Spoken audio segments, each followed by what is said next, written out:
and give the presentation so we can explain everything to you, or you can boo and be disruptive and we can leave, okay? I mean, there's two things. And I'm going to ask you respectfully, because let's go over some ground rules here. Listen, I know there's a lot of emotions that are running. There's a lot of rumors that are going on out in the neighborhood. What we would like to do is stand before you tonight respectfully and present to you what we are looking to propose. When we are done with our presentation tonight, which should only be about 3 to 5 minutes, because I don't want to take too long, we will have you line up here to ask questions and or comments with respect to what we are trying to accomplish, okay? And then and please, this could be a long, frustrating process if you continue to speak over people who are trying to speak. If you try to speak over me trying to give you the information, all I ask is for your respect, okay? I'll do the same for you when you ask those questions and comments, because it's very important for you to understand what is being proposed and for me to make sure I give you the information that is needed for you to answer those questions and or concerns. So again, I know I stressed this 3 or 4 times. This is the only way we're going to have an effective meeting, because the effective meeting is going to be make sure we give you the message so you're able to make an informed decision of what's being proposed instead of what someone else is telling someone else out there. So if we could at least respectfully understand those ground rules, we'll be able to get on through and be able to answer your questions, okay? So let's do it that way, and I promise you everybody can speak individually. We'll give you a mic, ask those questions and comments. We'll be able to go through this fairly quickly. So before I start, I just want to at least go through some of the ground rules. Otherwise, this meeting won't be as much of a success for you. Because if anything, the goal for us tonight is to provide you this information. So with that being said, what I'd like to do is just get into the proposal and some of the facts for what we want to present to you tonight. The first thing that everybody knows, but I need to go through some general facts. Okay, some of the general facts, as you know, Century Communities owns the golf course out here.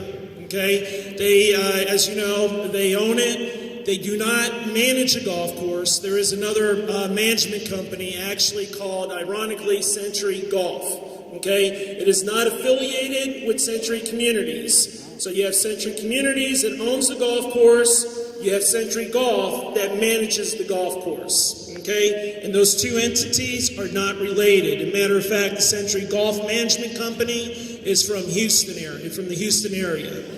As you know, and it's been stated as my understanding, is that the golf course has been up for sale for approximately a year.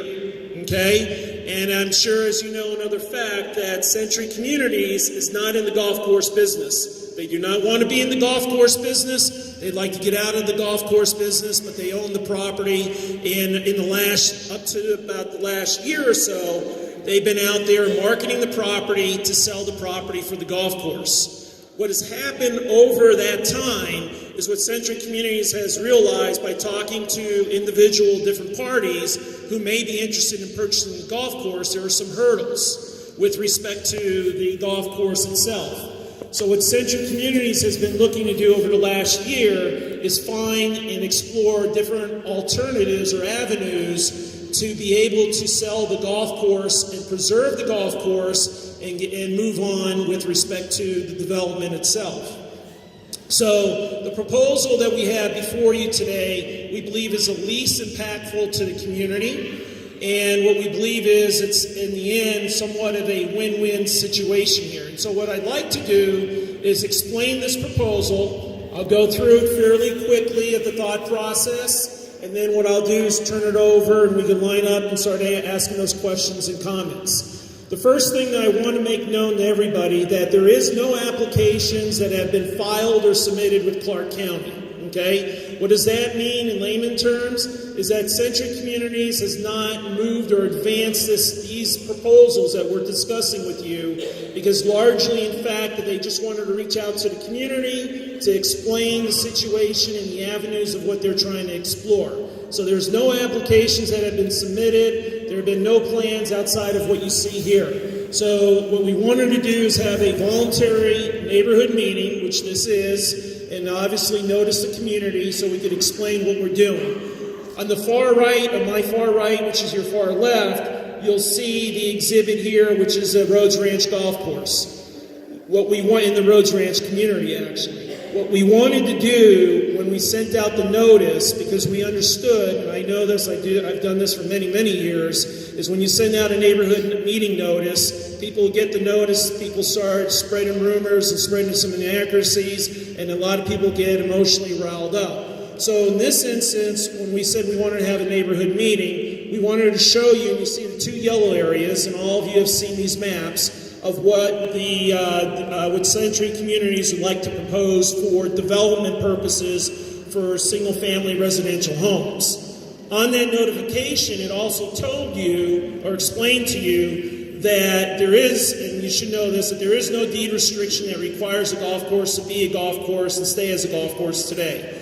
So what Century Communities would like to do to preserve the golf course is come up with a deed restriction on the golf course, which would restrict the use of the property to only stay as a golf course, okay? So that's part of the win-win that I'm going to now get into the weeds a little bit so I can explain to you the process and the thought process of what's being proposed.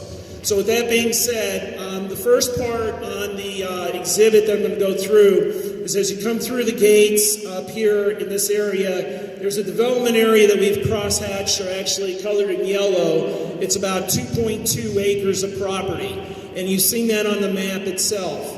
Although you do not have this exhibit or this exhibit here, what we will do is make available here in the community center, we will, if it's tomorrow or the next day, we'll make sure everybody will provide enough copies so you can have this exhibit and this exhibit over here that I'm going to go through. So the proposal is essentially on Rhodes Ranch Parkway and Pine Shores Parkway, which as you can see on the bigger map, in this area it's approximately 2.2 acres of property. What Century Communities would like to do is build 9 houses in this area here. And by building the 9 houses, it'd be between hole number 3 and hole number 4 on the golf course itself. And with these 9 lots, what they would be selling is their sanctuary product. Their sanctuary product is the brochures. I believe it's I'll call it purple brochures that are out there that Rick is showing you. The sanctuary products, the price ranges go from anywhere from about $385,000 to about $455,000 base price in that area. That's before options, et cetera, before you add some additions on to that. So the thought process is, once again, in this area to have 9 homes, in this area, which would be the sanctuary products. The second part of the development would be up in this area here, which is about 3.6 acres of property. And this is off the corner of Pine Shores Parkway and Rancho Maria Street. In this area here, once again, it would be the sanctuary products that Century Communities is proposing to sell. And you have 23 homes located here on this portion of the development of the property itself. So essentially, when you total everything up, you're going to get approximately about 5.8 acres of property to be redone with respect from converted from the golf course to single-family residential. On the flip side of that, what the proposal is what I already explained on the top of the presentation, is that there would be a deed restriction that Century Communities would like to offer out to the association. What that would do is would restrict the remaining portion of the golf course to be prohibited from doing single-family residential and commercial uses on the property itself. The reason why we look at this as a win-win situation, and I'm going to be closing up here so you can get ready to bombard me with a lot of comments and questions and so on, but I think it's important so you can understand the message here, regardless of what you've heard out there. There's a lot of golf courses that are closing. There's a lot of golf courses that financially have not been able to make it, and there are a lot of repurposing going on. Silverstone, Badlands, Legacy, Sienna, you name those golf courses. One of the things I hope you can appreciate, regardless how emotional the emotions are here today, is if anything, there is no proposal to close the golf course whatsoever. Century Communities wants to preserve the golf course. In order to preserve the golf course, they look at this as trying to subsidize the golf course with the development in the areas that I just proposed to you. With subsidizing the golf course there and doing a deed restriction to protect you, it becomes a win-win situation wherein then you get a golf course operator to come in here, purchase a property and operate it as a golf course subject to that deed restriction, which then I have, at least standing up here, is this is one of the, actually not one of the best, but it's probably the best proposal that is going to be out there, that has been out there, that you've heard about all the other golf courses, because no one's trying to close the golf course. No one's telling you that we're going to take up half the golf course and develop it. As a matter of fact, there's an instrument that Century Communities, the instrument is a deed restriction, is willing to record on the golf course to your benefit to ensure that you're going to get the golf course there. I think that's a win-win situation. You may respectfully disagree, but that's okay. So before I start here, and you can start lining up because it's going to be hard to stand up and start shouting questions. But before we do that, so I please understand respectfully, we don't have to have these kind of meetings, don't have to do this stuff. I understood. I know there's 400 something people in this room today. I expected it. We expected it because this is your property. There's a lot of things that are going on as far as the rumors, as I mentioned, but we just wanted to give you the facts. One last thing on the deed restriction. Actually, there's 2 points. I'm sorry. The golf course with the changes on hole 5 would change from a par 5 to a par 4 course. For those who are golfers and understand the game of golf, the golf course would change from a par 72 to a par 71 golf course. And then the last bit that I forgot also is on the deed restriction. Somebody may ask about the deed restriction. I don't have a document here today to tell you what that deed restriction is. What we want to do is open it up and work with your board, your HOA board, and pick and have the board help pick a subsequent group of neighbors, homeowners, to sit down with us to talk about the deed restrictions for the document itself. So in case anybody has questions of why there isn't a deed restriction here, if you guys are saying you're willing to do it, the thing is, why spend the time, money, and effort to give you something that I don't understand what you're looking for that protection? So one of the nuances here as we move forward is we would like to go and sit with a neighborhood group of 7 people or whatever to go ahead and talk about that deed restriction. Okay? And then one last thing, because I know how these meetings go. As these things go, this is probably going to be a couple hours long of a lot of people that have a lot of things to say. We will have additional neighborhood meetings, okay? You may not want to come see me or Rick again. No matter what it is, we will be continuing to reach out to you one way or the other. This is just the beginning of the process. But the first thing that I wanted to do with the beginning of the process, so you could hear it from myself and Rick, of what these facts are, okay? So those are the facts that I just gave you. I'm going to be able to turn it on over with the mic. And if there are some questions that we cannot answer tonight, we will get back to you and answer those questions because, once again, don't always have all the answers as we go through this. So if you don't mind, and when you speak, if you just state your name for the record and then go on from there, and then we'll go and start answering questions. Hello, test. My name is Al. So 2 questions. Number 1 is, do you need us to sign something for you to do this? No. What we would like is, the question is, so we'll make sure, is do we need anybody in the homeowners association to sign any documents for us to do what we're proposing? The answer is no. All right, part 2 is, I think, honestly, because I'm a real estate agent, I think it's okay, it's a good deal for us, but we also want to throw something else, it's just me putting this in there, is we want to take control of our own HOA as well. I think that should be part of the deal. Okay, so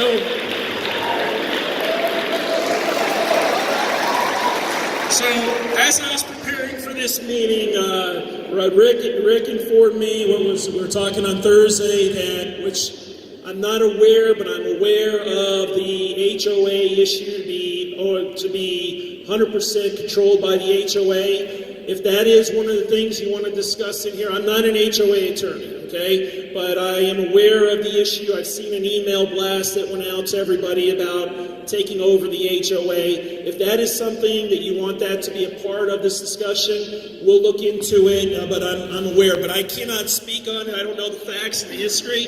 All that I know is that that's an issue that has been brought up. All right, that's all I have, but I think that's a deal if you can get it done. Okay.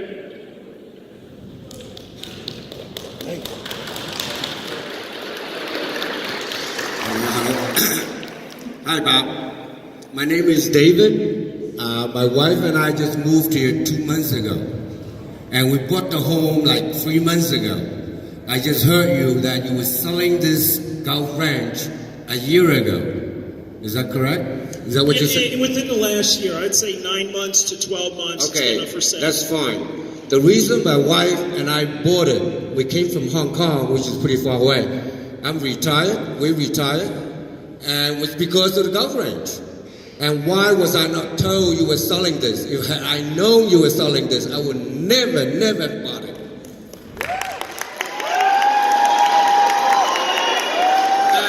And that was one question, and a whole list of them. I don't know how much time I had to go through my list of questions that will really suck you in, after I finish them all. But anyway, please answer. Why was I not told? I have no idea what you bought, who sold you, what the disclosures are. But the bottom line come on. Give me a break, Bob. Come on. All right, listen. Again, listen.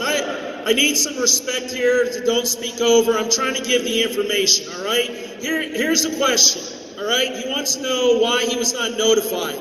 There is no duty to notify that something's for sale. What the duty is in your CC&Rs, and you look, I believe it's in section 18, if I'm not mistaken, it talks about the golf course. When you purchase your home, it's a recorded document, and I'm not going to state it verbatim, but I'm going to paraphrase it, is that the golf course is not restricted for a golf course. You could read it. You don't have to believe me. You could read it. You're all very well-educated people. You will have other people take a look at it. What the CC&Rs are fairly clear that the only way there could be a restriction, if there is a restriction, is if there is another document that is a subsequent document or a separate document recorded to put any restrictions on the golf course. So the golf course has never been guaranteed. I know you don't like that. You're going to boo me for it. I'm giving you the fact. We could agree to disagree, but that's a fact, okay? I'm not going to stand up here and as I said, please don't try to shout over me. Come over here and ask the questions and we'll go. So that's it. I cannot answer why someone didn't tell you the golf course is for sale. I mean, we could go back and forth all day long, but I'm sure a majority of the people, or the good portion of the residents here, have been told that the golf course has been for sale. All right. As I said, I have quite a number of questions to ask you. Let me come to the second question. You said you had almost like a month selling this piece of golf course and was not successful. And now you're slicing this bit out, making a 72 hole to a 68, 69 holes. What makes you think you're able to sell it? If you can't sell it, what are you going to do with it? As I already mentioned, again, please keep quiet.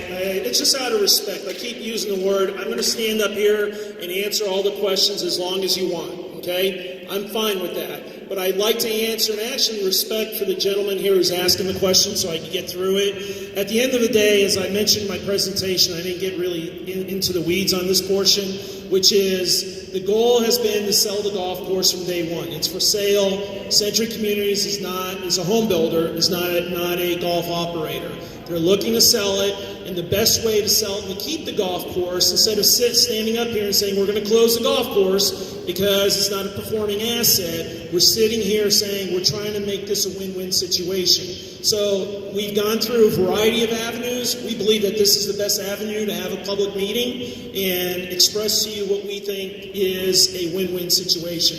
So the goal is to keep the golf course open. No. I think that's fine. Okay, you know what, though? What we're going to do is what I want to do is limit one question or two per person. person, because otherwise it's going to be 20 minutes per person.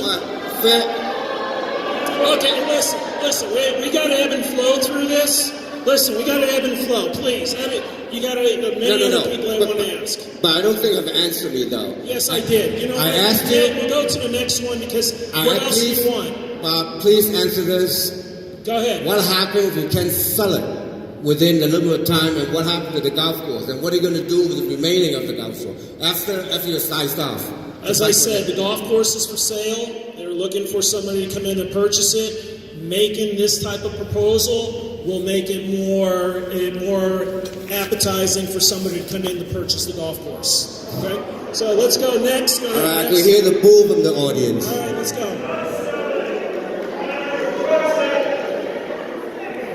Got it. Let's go. Hey guys, hey, you know what, sir? Actually,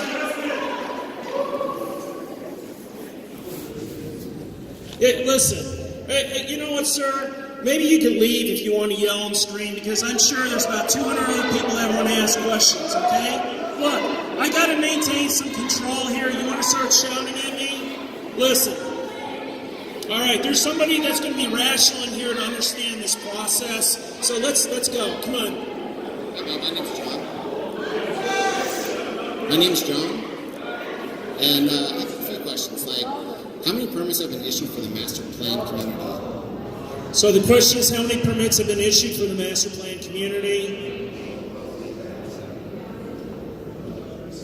It's roughly about 3,700. We could look at the number. Outside the gates. Outside the gates. Everything is master plan. Outside the gates? That was part of the original documents from 2008 when you redid that. I don't have that information. We'll give you that information. Okay. Who's going to redesign the golf course and make it a profitable golf course if you take away these holes? The current ownership and So management. you're not going to hire somebody like that? It was a championship design golf course originally, and now you're going to hire some Joe Schmo to design it? Right. The question is, what are you going to do to the golf course once you make those modifications? I'll let Rick answer it. Yes, we've been working for a little while now with a nationally renowned golf course architect out of the Houston area. So one of the concerns was you can't just chop up a golf course and make it still playable. A big part of this was designing the holes so that we still have the 18 holes, 71 total par.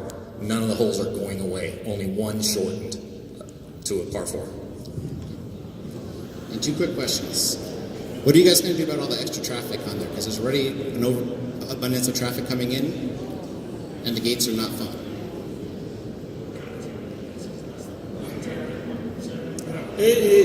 So the question is about traffic. The traffic is what you have today. It's very minimal of adding 32 homes to the entire traffic. Go ahead, next. Go ahead.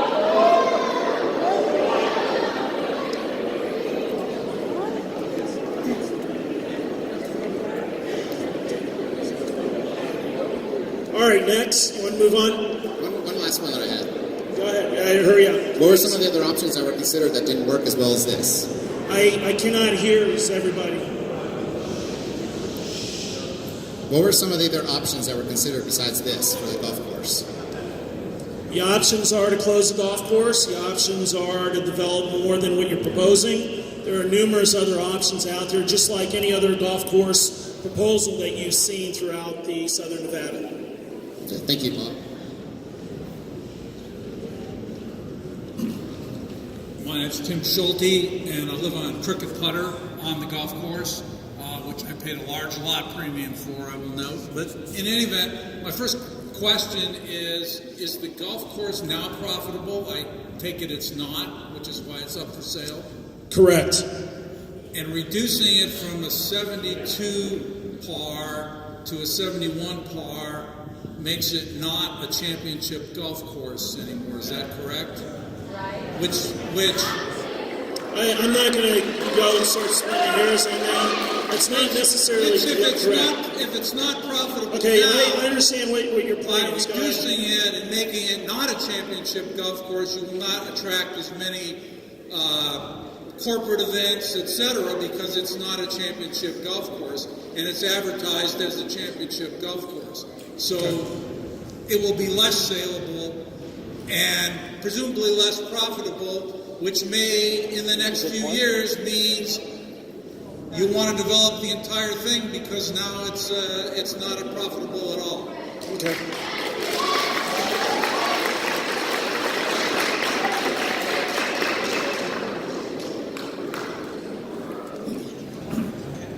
Linda Wan. I would like to first of all remind people why we have such skepticism. We have asked at the last multiple meetings if there were any plans to develop anything on the golf course, and we were looked at directly in the eye and said no. Hola, look what we're looking at. So there is a lot of distrust and there's a lot of question about the integrity of Century Communities in terms of what they've done, because this seems very deceptive. The second thing I'd like to know is, where's the consideration for the homeowners who are going to really be impacted? This is not a win-win. I like the peace and quiet outside my back door. I'm one that's going to have a year of construction right outside my back door. Well, you put these little however many homes in between Cascade and Rancho Maria. What about me? What about the other homeowners? What about the ones who paid premium lot prices and they get to look at brick walls? Brick walls.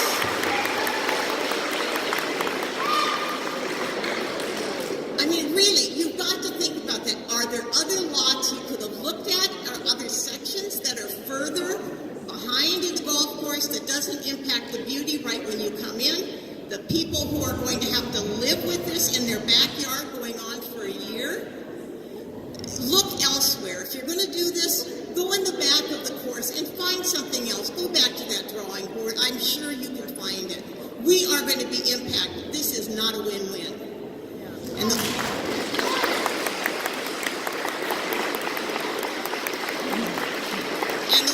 the one other thing I'd like to say is, has Century Communities really thought about the impact of social media? Because this group is not going to sit back quietly and not let Las Vegas know some of the values that have been shown by community. You're not putting us in.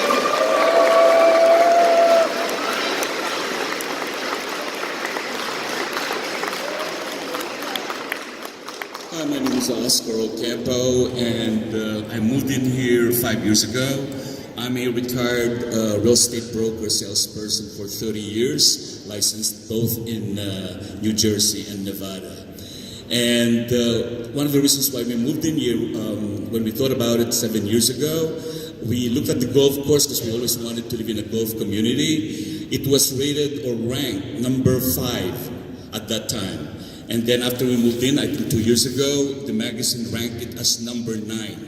And today you can check any ranking, and Rhodes Ranch golf course is not ranked whatsoever, even at the cheapest rates, that you have to pay in order to play in this course. Now my question is, do you really think that after building those several houses, that you're going to have a better prospect of selling the golf course?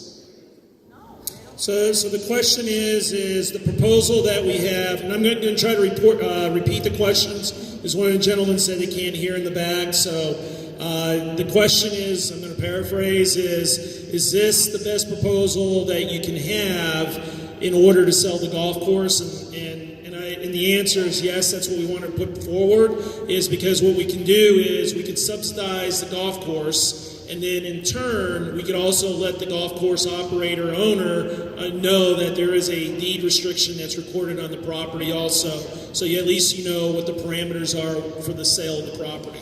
Again, I beg to disagree, because the ranking of the Rhodes Ranch golf course has been going down. And I really think that if you add those two developments there, it's going to go down more and you're going to have a harder time of selling the golf course. Not only that, that was my other question, what the lady was said about social media. I know you have all the power to do whatever you can, because you could do it without the approval of the HOA. However, social media is very, very powerful. And if all of the residents are going to do the same thing and trust Century Communities in the social media and tell them what we have done to this community, I think we're going to win. I think this group is going to win. Thank you.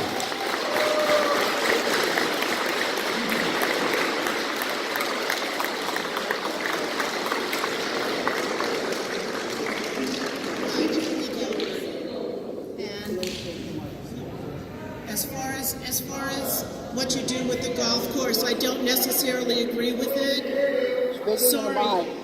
I don't necessarily agree with how you're planning to do the golf course and the additional houses.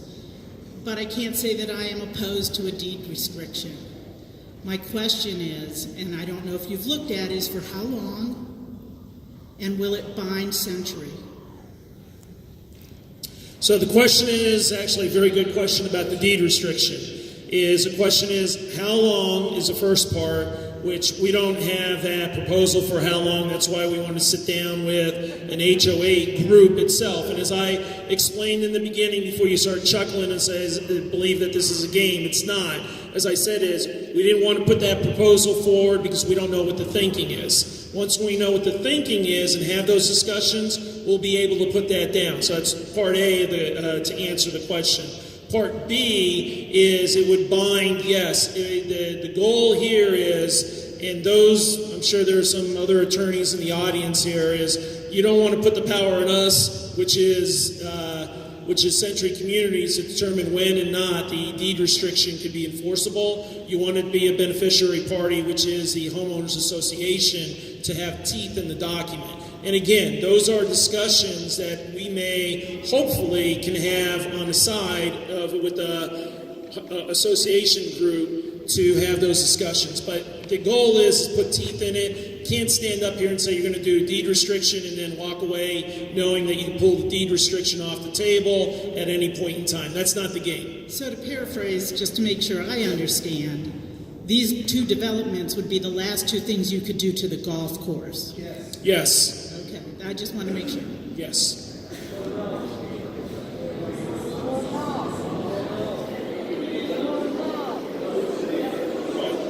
My name's Will. I live in Palm Trace. It's 99. I think not just Century 21, but Century Homes. We've lived here a long time. We've dealt with Jim Rhodes and all that BS. So builders, we don't have much time for it, generally speaking. She kind of stole my thunder a little bit. Unless the deed restriction is permanent, or switch from R2 residential, the golf course that is, to a golf course, then it's not worth anything. No, and so if I could paraphrase, the question or issue or concern is once again to make sure that if there's any document that's agreed to, is that it actually has teeth, where there's protection, where you don't have to come to this meeting another day, another year from now or whatever, and keep dealing with the issue. I understand that, we discussed that, and if I'm in your shoes, I'd have that same concern too. I get it. A lot of builders are asking for 20-year restrictions. This golf course, this community it's restricted to 9,000 homes. 9,000 homes. You've sold 3,700 in 22 years or so. This would be another 10, 15, 20 years. You put a 20-year restriction on it, it's worth the paper. It's worth toilet paper. Okay. Nothing. The first gentleman actually had a good point too, was unless we control the association, then we have nothing. Because the way the CC&Rs are written and the way the state of Nevada law is, until 90% of the homes are sold, the builder has entire control in this property and we have nothing. So there has to be some control granted back to the homeowners. No.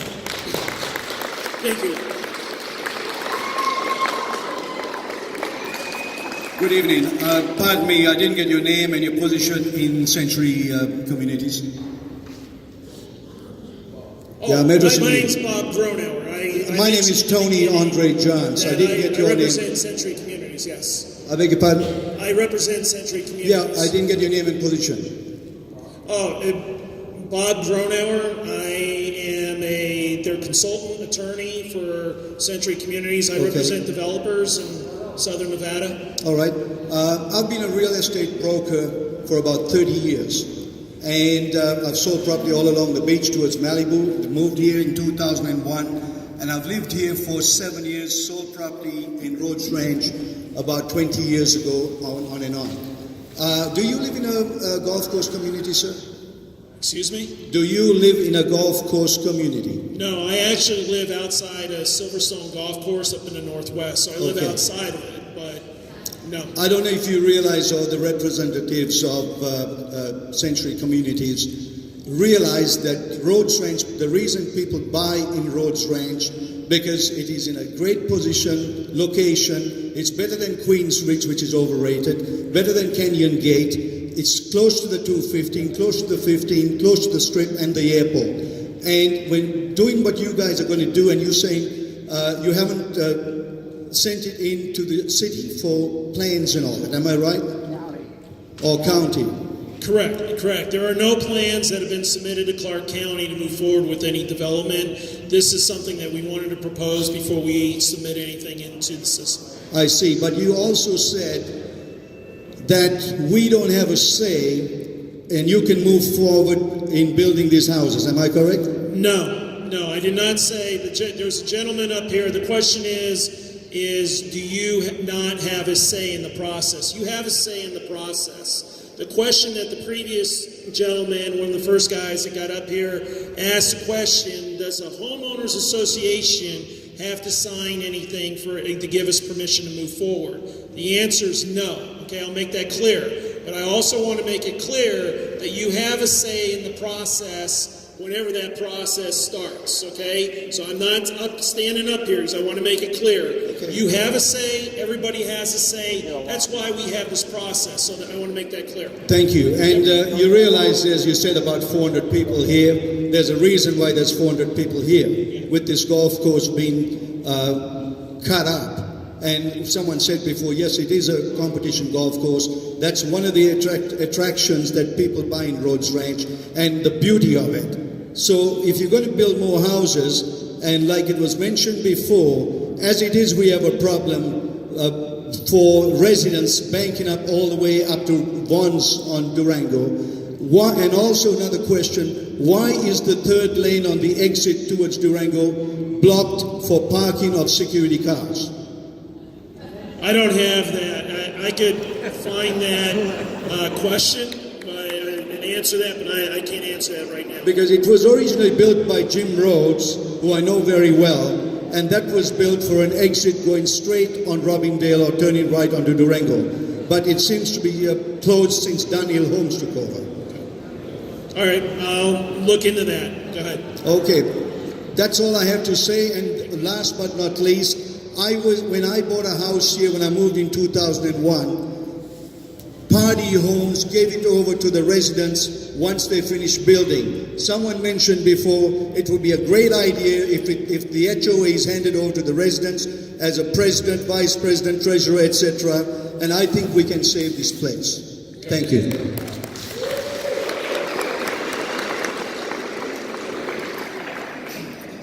My name is Eric Lockler. I've lived here for about 9 years. Full disclosure, I work in the golf business and I do business with the Rhodes Ranch Golf Club amongst many other golf courses here in town. So no one wants this golf course to stay around more than I do. But before you boo me, I want you to hear me out. First of all, being a par 72 golf course as opposed to a par 71 or a 70 makes no difference whether or not it's called a championship course or not. Okay? You're just using room. This is not a championship golf course. It is a golf course. Championship golf courses are used as a marketing tool to make them more enticing. There are golf courses that are used on the PGA Tour right now that are par 70. There are golf courses that are used that are par 71. There are golf courses that are used that are par 72. It makes no difference. Okay? So, with that said, I want this golf course to be here. It makes money for me amongst other golf courses. But to give you some, sir, with respect, to give you some clarification, the Legacy Golf Club is still in existence today because there is a deed restriction on that course that says it has to be there for 50 years from the time it was built. So it'll be there for 27 more years. Silverstone is just going to sit there, and what's going to happen with us is the same thing that's happening to Silverstone. Because all that guy that bought that golf course he's got more money than everybody combined. He's just going to let it play out until we run out of money or die. That's what's going to happen if you keep pushing it, okay? I don't like these people any more than you do. This guy right here lied to me at the last board meeting, okay? I don't like it, okay? I asked him flat out if there's any discussions about changing the deed, and he told me 3 weeks ago, no. But you just said just a minute ago that, oh no, we've been in discussions with, changing the golf course. It's a bunch of crap, okay? But people, use your brain, you're intelligent. This is our best option. It's not going to affect the amount of people playing this golf course by changing it this little bit. And I play this golf course a lot. Let it go. Be happy that we're still going to have the golf course. Now you can do it.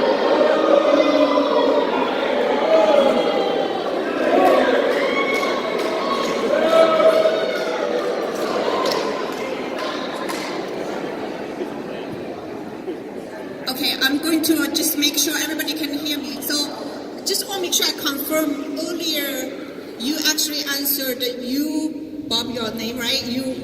Are you a consultant of Central Community? Or you are actually an employed by Central Community? I actually I'm an attorney. I represent developers in Southern Nevada. I represent home builders, commercial, industrial, gaming. I've been doing this for about 21 years.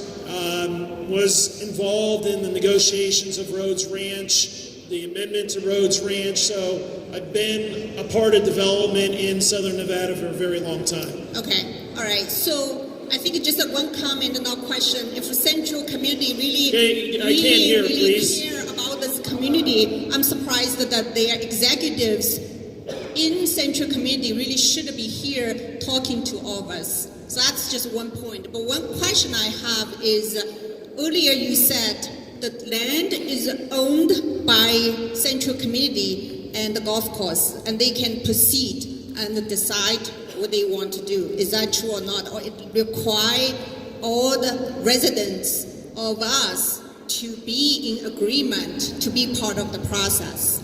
Yeah, so the question is the ownership of the golf course. The ownership of the golf course is owned by Century Communities. Century Communities, as the owner of the golf course, can make any request for land use entitlements on the property. Land use entitlements meaning coming in and asking to change anything on the golf course itself. Any landowner that owns a property like this has that right to do so.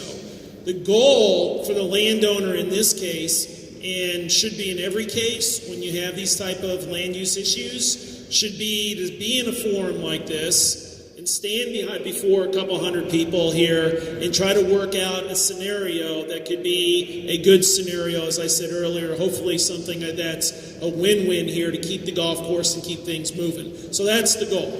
Okay, all right. So I think taking your statement, the land is owned by the Central Community. In fact, all the residents here, each one of us, doesn't matter which year we bought the property, we came here, we look at the eyes of the salesperson, including Central Community salesperson, when they said, this is a premium lot, this is a land, you pay this, you get the community as it built. So in each of our neighborhood, every neighbor we have, each of the property we bought, built in our property price when we bought it, there's a price, there's a premium we paid, which also based on the actual layout of this community, of the golf course. That's why we all enjoy it and we bought the community here. So by default, each one of our property owners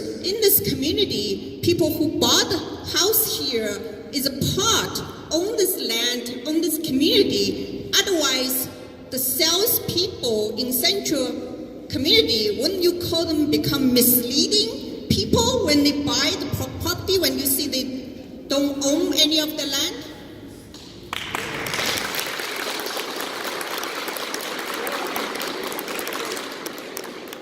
I didn't understand your question. I was listening. Question is, we need to be part of the decision. Can you go back by the podium? Yeah, it's a good conversation distance. Yeah, I'm not threatening so the question is, He's afraid. Okay. I don't understand. I didn't hear you. I didn't hear the question. Okay, you want me to repeat my question?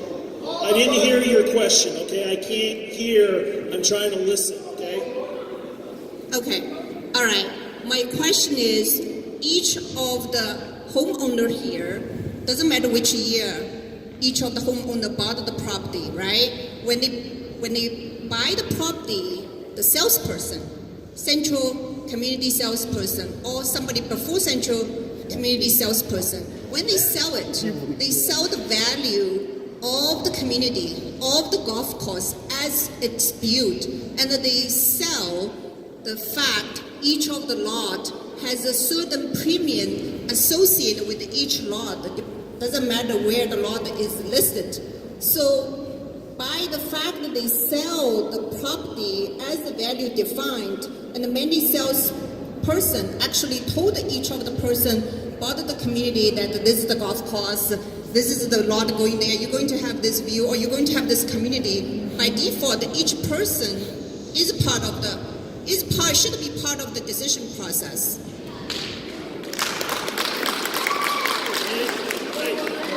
Respectfully, I'm trying to understand the question.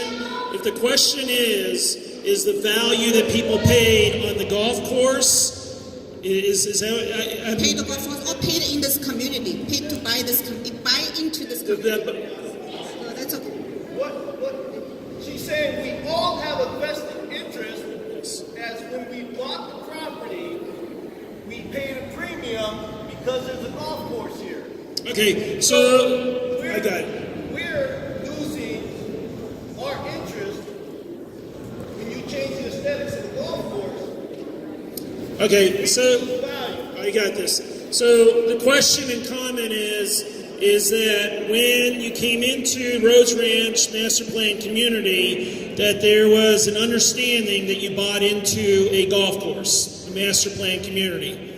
I understand, I agree with you, okay? The next layer is, though, the property that you're disclosed, okay? There's a zoning disclosure document. The property, and there's a couple, somebody mentioned it in the questions, or in the comments. The property, the golf course, is zoned R2 for residential development, okay? Your CC&R documents state that the golf course is not guaranteed unless there's a separate instrument or document that is agreed to put restrictions on it.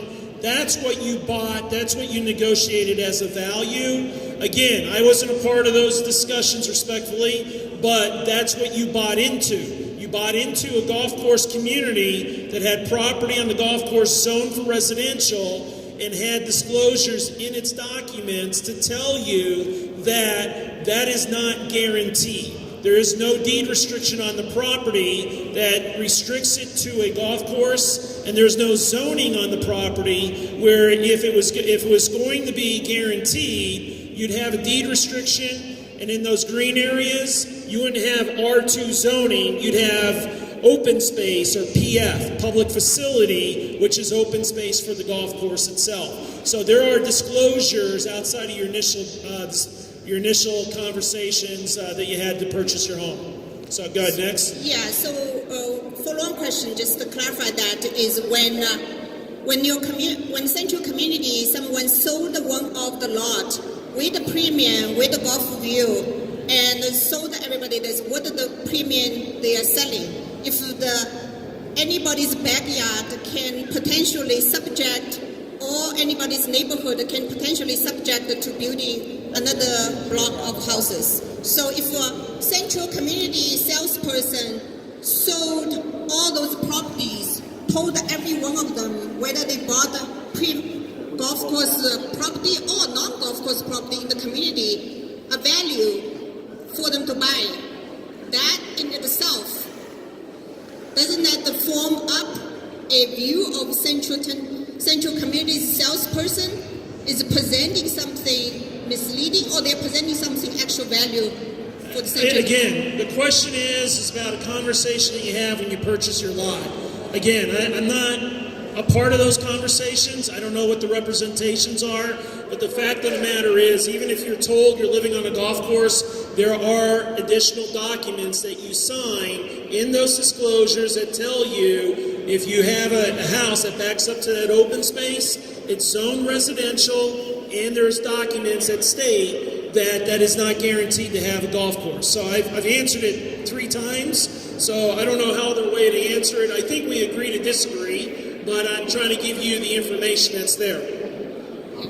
And when you say that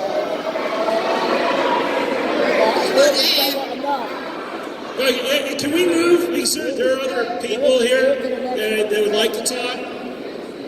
if the golf course is losing money, should you hire a better golf course manager versus try to build a house in the golf course? We've been looking at all avenues to save the golf course, as I mentioned earlier. Go ahead, sir.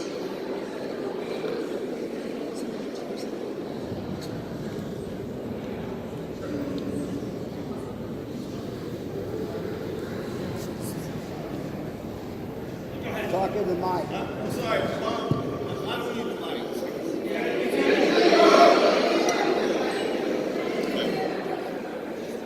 Bob, I'm not here to give you a hard time, okay? My name is Victor. Lived here for 2 years now. My wife and I want to retire here. We understood there was a golf course. That's why we bought it. Okay? A couple of questions I have. Century owns the golf course. What is the current value of the golf course?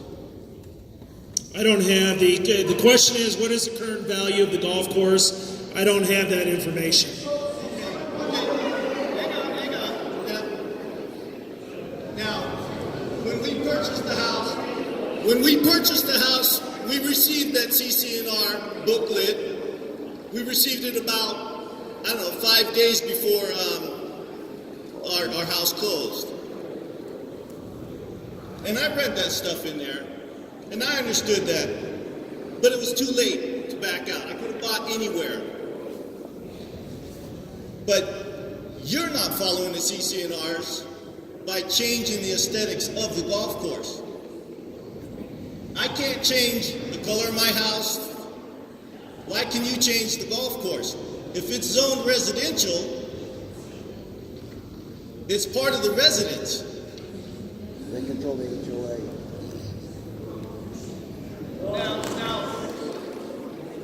Now I understand Century Homes wants to build, and they're in the business of building homes and making money. We all understand that. But by changing the golf course, you're changing the aesthetics of the community. You're oversaturating the area. There's too many homes. I know you have developments over on the other side, on the south side. I'm sure Century Homes can purchase property outside of Rhodes Ranch and develop that and make $1 billion. Why target the golf course? So the question is why are we looking to convert a 5.8 acres of property from the golf course to residential in that area?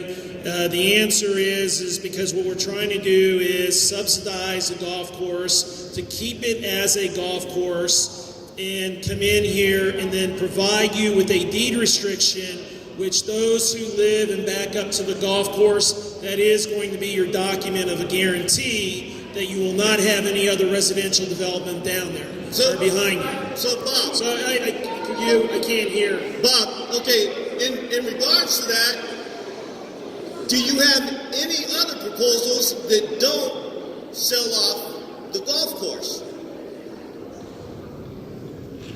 The question is there any other proposals that don't sell off the golf course? Well, to answer the question again, Century Communities is not in the business to own and operate the golf course. So if there is someone that would come by to purchase the golf course, that obviously with a deal that both sides can agree on, Century Communities does not want to own the golf course. Right, I understand, and you're their attorney. You don't have anybody here to represent the golf course and show us the value of the golf course so that we as a community can maybe put in a purchase plan for that said golf course. So go ahead. In regards to that, you're the attorney for Century. Why aren't any Century reps here? So 2 questions. One is, the gentleman's asking about the value of the golf course. I'll get that information for you because I'll talk to the brokers. I'll get the information on the value of the golf course. The second question is why isn't there any representatives from Century Communities? Rick Barron is with Century Communities, so we do have a representative from Century Communities here. Okay, then this question is for you. If this proposal goes through and you build those homes there, people stop going to the golf course, we're losing the aesthetic. Are you going to compensate us for the loss of equity in our homes?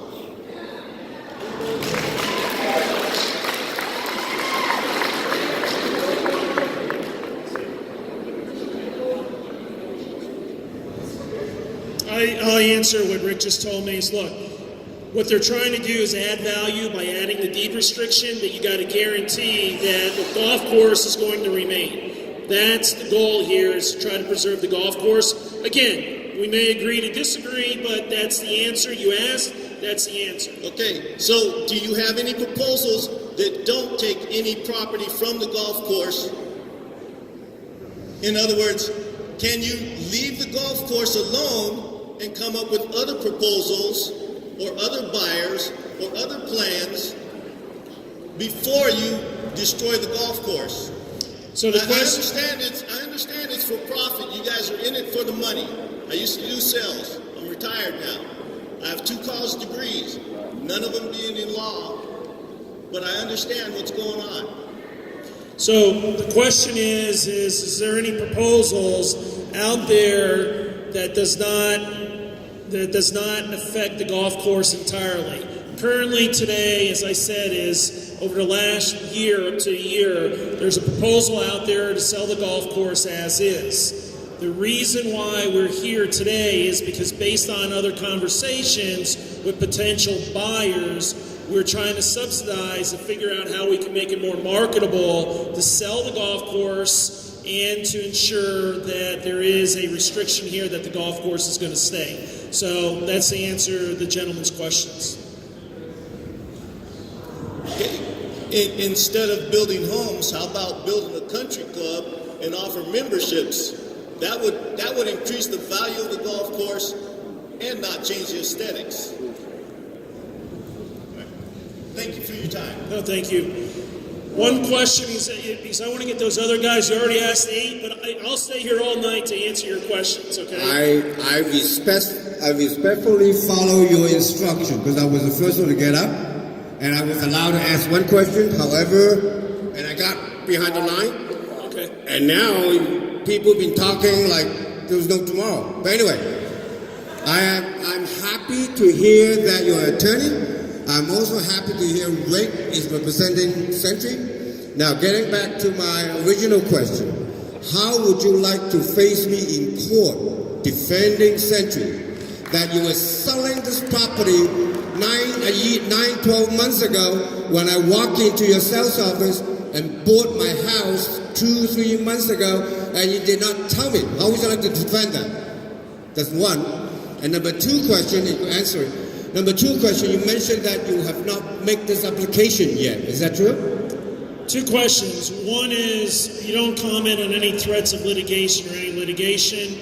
That was his first part of the threat of litigation. Number 2 is, I want to make it clear again, his question is there any application that has been submitted in Clark County to move forward with development? The answer is no. All right, here's my question. Then what are you doing today? I wonder why you're doing today. Asking our permission or telling us, or what are you going to do? So the third question that he has is, what are we doing up here today? I'll explain because maybe I wasn't clear enough when I was doing my initial presentation, so I apologize. The goal here today is to have a voluntary neighborhood meeting to discuss with you what the proposal is, what we believe is a proposal to preserve the golf course and allow us to subsidize the golf course in the time being, to give you some peace of mind by coming in with the deed restriction and giving us the ability to be able to sell the golf course. Hi, my name is Zohan Wang. I just have 2 questions. I'm a very technical person, so I'm very technical questions. So you're going to build 32 houses in these 2 lots, right? Question is, are we going to build 32 homes on the 2 areas? The answer is yes, is what the proposal is, yes. Okay. How big is those lots, like number 18 and 19? Minimum lot sizes are 5,000 square feet. We could give you the exact dimensions, because as you can see, each of... You want to watch your mic move back? If you move back, at least we can hear that. Okay. So the question is, actually, it's a very good question, and what we will do is put the lot sizes on the lots itself, but minimum lot is 5,000, but we'll give you the dimensions for each lot. Okay. And your question was for 18 and 19? Yeah. Okay. Okay. Go ahead. So right now, all those lots on the golf course, they are like at least 7,000 or 8,000, right? So now you're building these small lots, small homes on the golf course. This is what you're going to do? Does that match? The question is, these are going to be the same homes that we're currently building, yes. But that is sitting on a golf course, which is neighborhood to those bigger lot houses, the bigger houses, which is 8,000 or 10,000 square feet. Yeah, I would have to... They're just side by side. Is that what you're going to do? So the question is the lot sizes of the existing homes versus lot sizes of the proposed, and I don't have the existing homes, each of those lots. Oh, we can give you the comparisons. Look at it. You can see that. Exactly. Right. All right, I'll take your word on it. We'll ask this guy. What's your name? What's your name? Again, could you go to the podium, please? And his name is Rick Barron. He's with Century Communities. Rick? Yeah. So he's from Century Community, right? Yes. So can you answer, is this what you're going to do? You're going to build small houses on the golf course now to sell for more money? And which is besides the 10,000 square foot houses? Is that what you're going to do? Exactly? He's talking about lot size. People listen to that, right?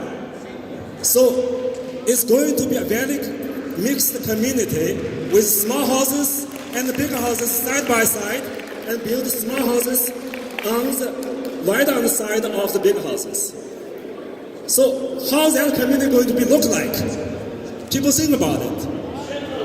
Yeah, it's a shabby house. Okay. Second question.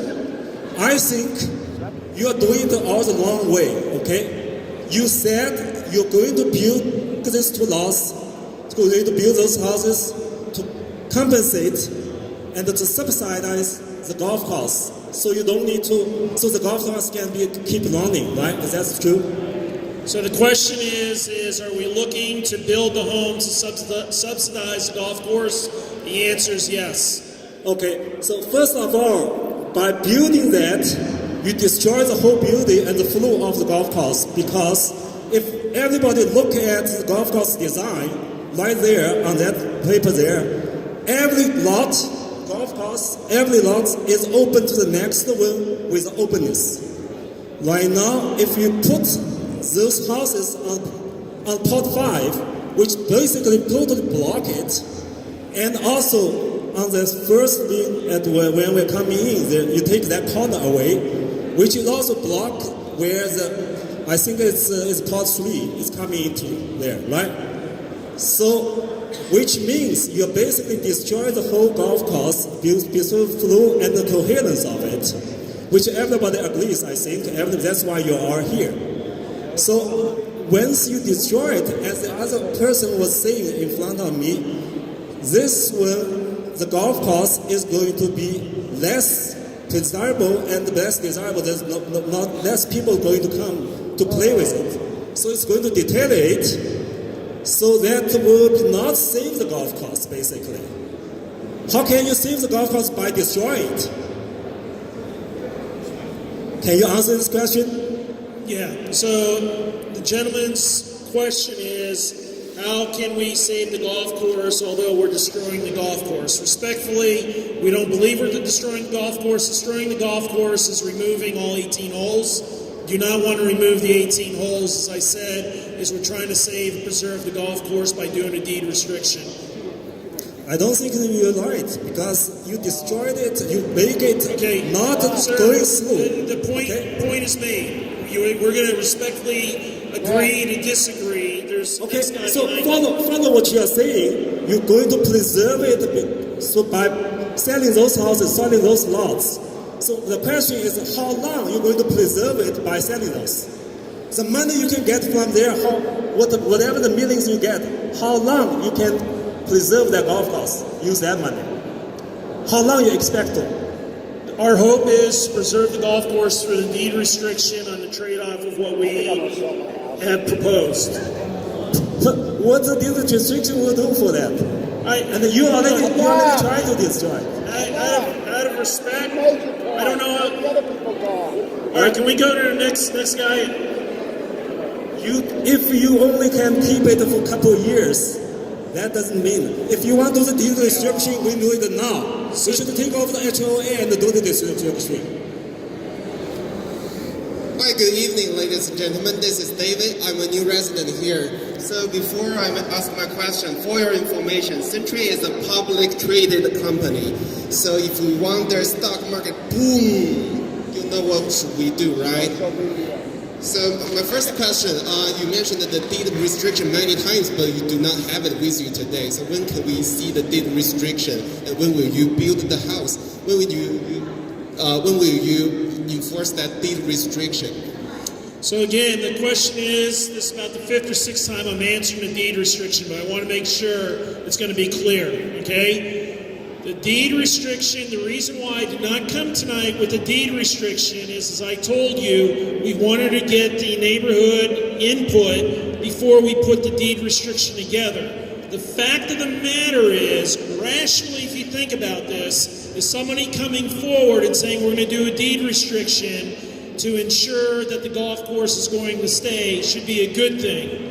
To answer the question here, to why we don't have the document, we would like to meet with several neighbors who represent the group to find out what those things are to put in there to ensure that the deed restriction has the teeth and addresses the issues. So you do not have a timeline for that? The follow-up second question is, what is a timeline? Actually, that's a very good question from a timing aspect. The way I look at this is, from the information that we're getting, can everybody please keep quiet? Thank you, I appreciate that. So the question, which is a very good question, is where I wanted to wrap up at some point in time. When we do, is a timeline. Like, where do we go from here? Excellent question. What we would like to do internally is take the comments and the questions that were asked and the concerns that were addressed. By doing that, to come up with an answer sheet, and in the meantime, to meet with members of your HOA board to get input to see who they can reach out to in the community, that we can sit down and have a subsequent meeting to address deed restriction concerns and issues. After that meeting or multiple meetings, we would like to come back to the neighborhood group, the entire association, and then make that presentation at that point in time with respect to the deed restriction points. And then the timeline from there is, it will depend on what goes from there. But in the short-term plan is to take all the comments and feedback we got tonight, going to put those together, try to figure out what we need to do to address the issues that we believe that are rational and legitimate things that we should address. We will go meet with the HOA board or board members and ask us for help to reach out for neighbors who can sit down and help craft positions or points. And that should be, because you got the holidays, and believe me, I understand, I do this for a living. I understand from Thanksgiving through January 1, the world shuts down. Okay, so I presume there'll be very few meetings during the holidays, but probably sometime after January things will pick up. It's just the way business goes, and so that's kind of the timeline I'm looking at out loud. So my final question, if we are not quite satisfied with your deed restriction and you control the HOA board, the board is controlled by the developer, so how can we get our voice heard? What right do we have? That's another good question here is, one of the first guys that stood up tonight mentioned something about you want control of the HOA. You don't want Century Communities involved. That is the first thing that I wrote on the list, about 6-7 things that I heard that I want to make sure we address. I will guarantee you one thing. You may not like the answer, but I will guarantee you we will address this and figure out how to address the question with respect to putting this into the deal. My understanding from the first guy and listening to the applause that this is a very big issue, and I'll look to address this issue along with this. I didn't want to, but I got the feel and I know what I need to report back. Yes. My name is Carol, and I've been here for 4 years. My husband and I moved here. And so my question is, you said that you were going to take all the questions and the remarks and that you're going to take them back to the powers, whoever they are. And are you recording this conversation? Are you recording all of these? No. The question is, are we recording the conversation? Answer is no. Are we taking notes? Rick is here, been taking notes. I've been taking notes on certain things that have come up, and we will be addressing those things. And just for comfort, if there's something we miss through the process, we're fine. One of the things that I didn't mention in the beginning, we're going to probably try to come up with a website / like a contact point with the HOA. So if you're like me, you'll come up with questions after tonight's meeting. And if you come up with questions after tonight's meeting, it's important for you to reach out. So I want you out here to reach out to us. So we're going to have another point of contact in case you can't get your questions answered tonight. So probably I have 2 questions. One is that let's assume that you develop these 2 plots, and then the golf course gets demoted or whatever. I don't know anything about golf. I've never played, but I'm here because of the whole ambiance of living in Rhodes Ranch. And my question is that once you do that, and then the golf course is less desirable, we already have a management company that probably is not utilizing the golf course to its extreme degree, because it could be a gold mine for corporations, etc., if it was marketed properly, and if the management was maybe up a few notches. So did anybody ever think that maybe they might go that route so that it could be a money maker? I mean, I think golf courses typically make money versus lose money. So I'm very, I don't understand that. So that's my one question. My second question is, assuming that you do this, and then you give us this wonderful deed restriction that says that it's going to stay a golf course. So if nobody comes to play golf, they're not going to be able to pay the water bill and all of the sundry charges. Is it just going to be a weed pot? It's going to be rodent infested, which I understand there's already a rodent problem, which some people may or may not know. But what's our guarantee that you're gonna protect what you leave us with? All right, 2 questions that she asked. I'm going to try to paraphrase. The first question is, have you been in touch with management of the golf course, and have they come up with any other plan to try to make more money than the money that you're making today? Just like any other golf course in Southern Nevada, golfing is going down regardless what you think. Okay, there's those of you who are golfers know the statistics better than I know this from dealing with 3 or 4 other golf courses in Southern Nevada along with my partners. Golf is going down. Golf rounds are going down. By going down, that means less people play, less money is being put into golf.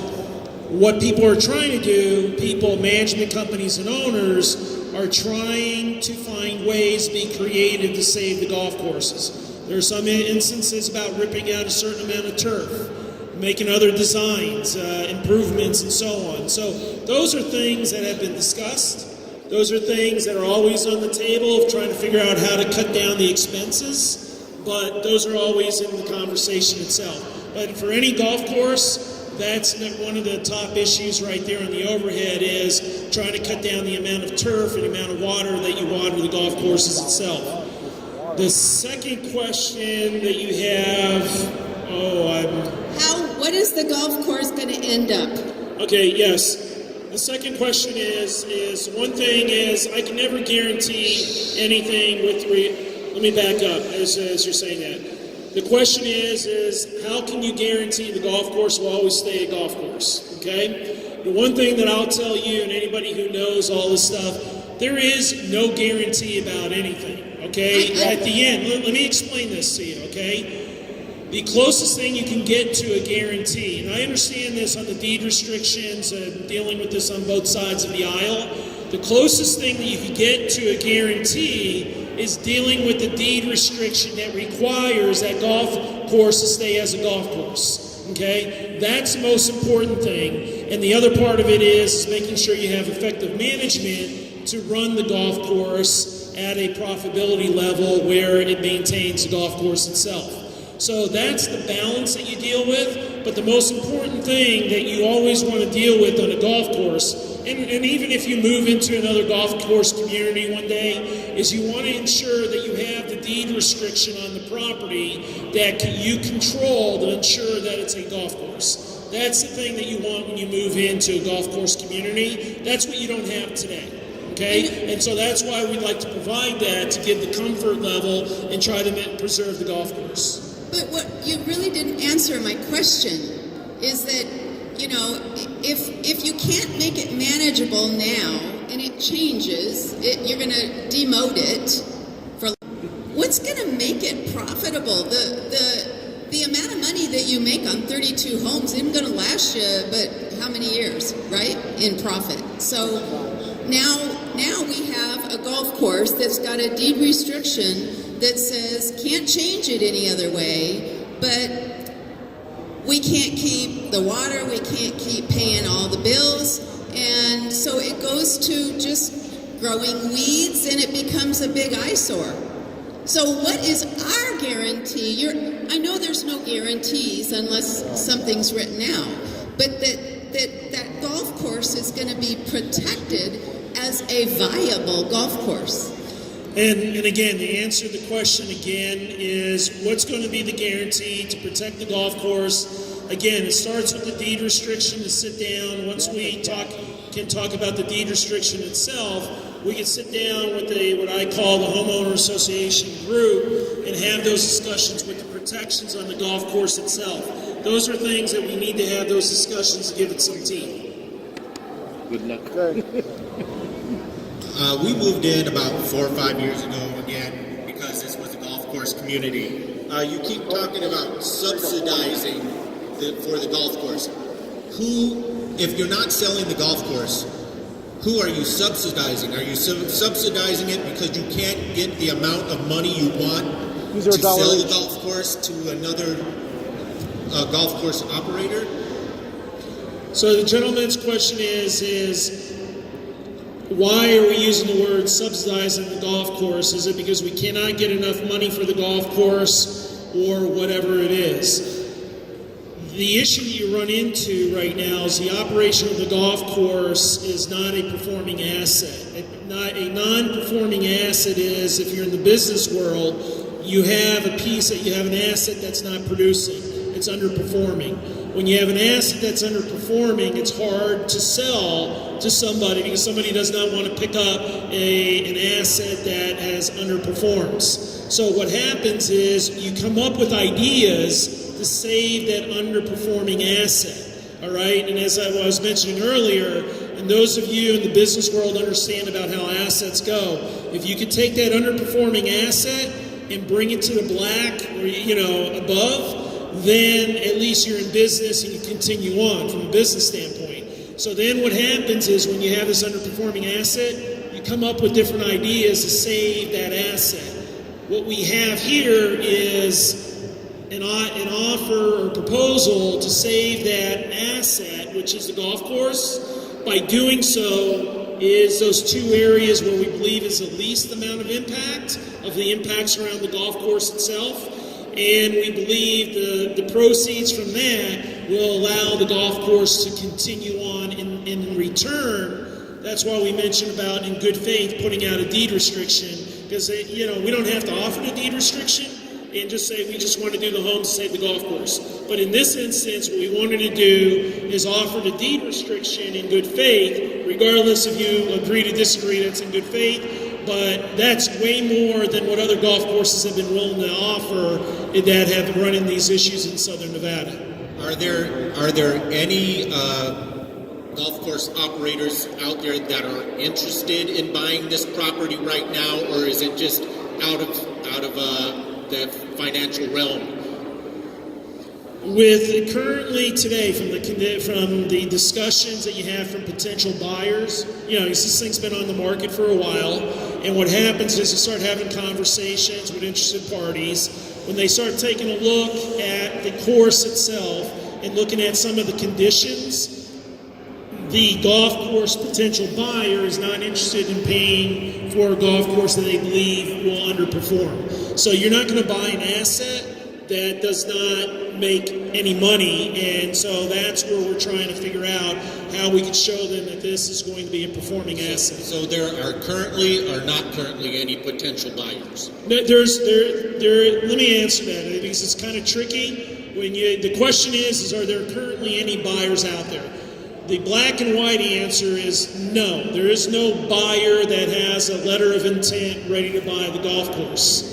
Are there people who are sniffing underneath the rocks and trying to figure out if they can come in here and buy the golf course? Absolutely yes. Okay? So there are people exploring. But believe me, golf course conversions in the United States is one of those new flavor of the months. Okay? There are a lot of people that are coming in. And to give you a little bit of my background, I've been involved in the last 2 years with about 7 or 8 golf courses that you know or don't know of that are looking to reconvert or transform from a golf course to residential. So there are people out there. There are private equity groups that are coming into Southern Nevada looking for these underperforming assets, coming in to buy, looking to take out the golf course, hold out, and threaten to do residential based on my closing the golf course. Again, that is what's happening out there. You can read it on the internet, you can go through, do your homework, but that's what's happening. So there is some interest, but there's only an interest level once when it's appetizing for somebody to come in to purchase. Hi, my name's Sandy. I'm a homeowner here. First of all, why did you guys buy the golf course knowing that you're going to disturb all these people's lives and just come in and just do what you want to do, and then you're telling us, ha, ha, ha, you guys don't have any way of refuting what we're saying. We can't even come back and say, we want our golf course. We don't have a say in this. So the question is why did you buy the golf course when you didn't want the golf course? That was a part of the previous builder. I forgot the owner.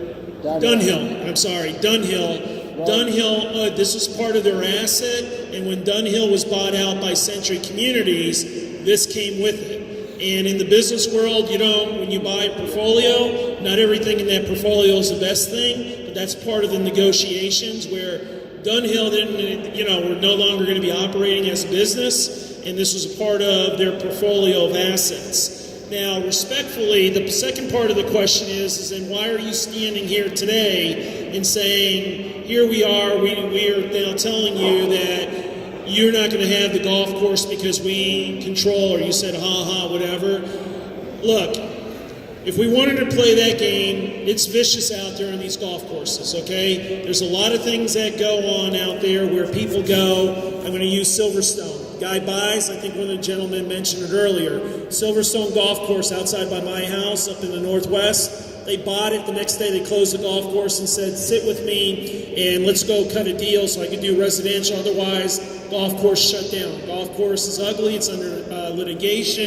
It's not good. That's what we could do potentially. I'm not saying we are going to do that, okay? So what I want to clarify, and I may not be doing a good job doing it, there is no standing up here saying you guys aren't guaranteed a golf course, okay? That is not it. What I'm trying to give you are the facts, because there's a lot of emotion here tonight, and I get it. If I'm on the other side and I didn't really read all the documents, my belief is, generally speaking, you buy in a golf course, that's a golf course, okay? The fact of the matter is, what I've learned over the last 5 to 10 years, that is not the facts, okay? You need to look into your documents and find out, are there deed restrictions on the property that prevent it from changing? Is there zoning issues and contingencies and so on? So respectfully, regardless how much you dislike me tonight or Rick, I don't want to give the impression, hopefully I haven't, that you got to take this or leave it. It's just we're coming up with a proposal in good faith to say, hey, help us, help you, to give you some comfort and help us also so we can get this thing done. So that's really what it is. And if I didn't come off that way, I apologize. But I do not want to go mock anybody in the room here and say, you thought you had a golf course, now you don't. Because we want to keep the golf course, okay? I want to make that clear. The golf course we want to keep. If we didn't, we'd come in, I guess one of the rumors, with 800 homes on the whole golf course or whatever it is. Don't want to play that game. Want to come in and tell you what we believe is rational to make the deal work and make it a win-win. But it says in our zoning, in our laws, that it's zoned for this, it's zoned for that. But I'm from LA, and we bought here for no traffic, the ambiance of this place, and you're going to wreck the view coming in here to where now all I see is homes. The greenery is going to be gone. And the second thing is with your HOA, does it take you 20 minutes to get in the front gate? It does here. I can park all the way down at Vaughn's during rush hour traffic or on Saturday because I can't get through the one-lane gate for owners. And you're standing up here going, you know what, guys, you bought into this. You knew this was this. Where in my paperwork does it say you're going to have to wait 20 minutes to get home at your own front gate? Seriously? And you're downplaying it. You're standing up here saying it's only 32 homes. That's not many homes. You've got a husband, a wife driving, and possibly 2 kids driving. So multiply your 32 times probably 5, and yet you're sitting up here saying, well, that's okay. It's not that many people. That's so wrong.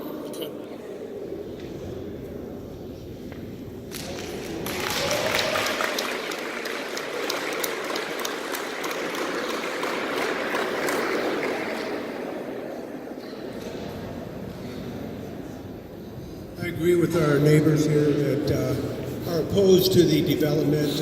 I don't see the reason that we have to have a deed restriction trade-off to develop this. Why can't we as a neighborhood have a deed restriction, go before the county commissioners, and restrict the sale of the without this? So let me explain something right here on a question before you go, yes, this is the best thing that we should do is Clark County, the government does not want to deal with private party issues, okay? The government is not going to force anybody to enter into a private deed restriction. Private party, it's a private party versus a private party.